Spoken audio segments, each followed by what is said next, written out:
સમાચાર સામે આવી રહ્યા છે હળવદથી। હળવદમાં ગટરનું ગંદુ પાણી કેનાલમાં છોડાતા મોરબી જિલ્લા કલેક્ટરે ઘટના સ્થળે દોડી આવ્યા। નગરપાલિકાના ચીફ ઓફિસરને પૂછતા તેમણે જણાવ્યું, આ પાણી ક્યાં જાય અને મને ખબર નથી તેવો ઉડાઉ જવાબ આપ્યો। નગરપાલિકાની ગંભીર બેદરકારી। કેનાલમાં ગટરનું પાણી છોડાયા બાદ તળાવમાં ડાયવર્ટ કરાયું। શહેરીજનોમાં રોષ। રોગચાળાની દહેશત। કેનાલમાં ગટરનું પાણી ભળતા આરોગ્ય સામે મોટું જોખમ।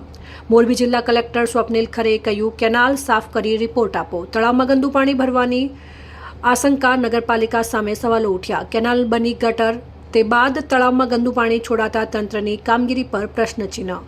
શહેરીજનોનો આક્ષેપ, આવનારા દિવસોમાં તળાવ બનશે પ્રદૂષિત। જાહેર આરોગ્ય સાથે ચેડા। ગટરનું પાણી સીધું તળાવમાં છોડાતા વિવાદ। હળવદમાં તંત્રની ઘોર બેદરકારી સામે લોકોનો આક્રોશ। જવાબદારો સામે કાર્યવાહીની માંગ। બેદરકારી માટે જવાબદાર કોણ અને શું તંત્ર કોઈ કાર્યવાહી કરશે? અહેવાલ મયુર રાવલ, સંબંધ ભારત ન્યૂઝ, હળવદ।